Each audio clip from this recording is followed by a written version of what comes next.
चलो चलते हैं। मनोहर और राजकुमारी मंदिर में जाकर विवाह कर लेते हैं। अब तो मैंने राजकुमारी को फंसा लिया। अब बस किसी भी तरह से इस राज्य का राजा बन जाऊं, फिर तो मौजा ही मौजा।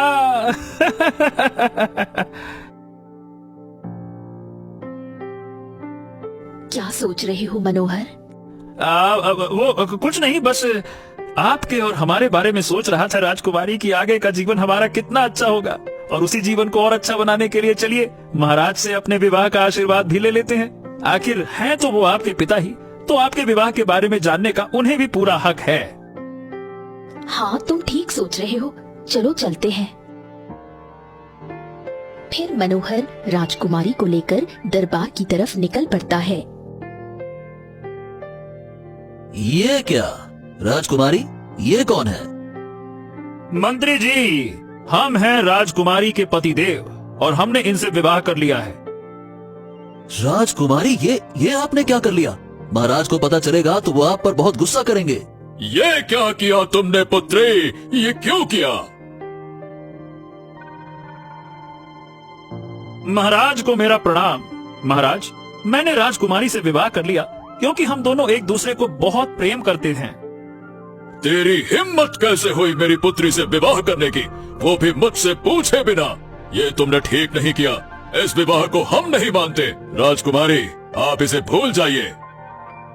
नहीं पिताजी, कुछ भी हो जाए मैं इसे नहीं भूल सकती। मैं इससे सच्चा प्रेम करती हूँ। महाराज महाराज महाराज, अब मेरी भी सुन लीजिए। आप ऐसा कुछ नहीं कर सकते। मैं इस राज्य का होने वाला राजा हूँ, इसलिए आप हमसे तमीज से बात करिए। अगर आपने कुछ भी किया तो समझ लीजिए बहुत गलत हो जाएगा आपके साथ। तेरी इतनी हिम्मत कि तू हमें, इस राज्य के महाराज को धमकी दे रहा है? तू हमें हमारे सिंहासन से हटाना चाहता है? पिताजी, इन्हें माफ कर दीजिए। इनसे गलती हो गई, लेकिन ये सच ही कह रहे हैं। मैं इनसे बहुत प्रेम करती हूँ, तो आप हमारे प्रेम के बीच क्यों आ रहे हैं? महाराज मेरी बात मानिए। इन दोनों को महल जाने दीजिए और अभी आप शांत हो जाइए। हम आराम से इस बारे में सोचेंगे कि हमें क्या करना है। अभी मामला बिगड़ सकता है। चलो मनोहर, हम लोग चलते हैं। फिर मनोहर राजकुमारी को लेकर चला जाता है।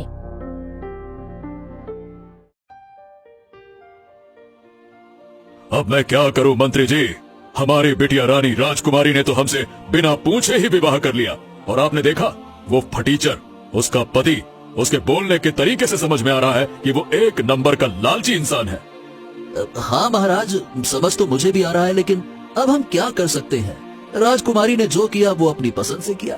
अगर हम कुछ करेंगे तो राजकुमारी कुछ गलत कदम उठा लेंगी।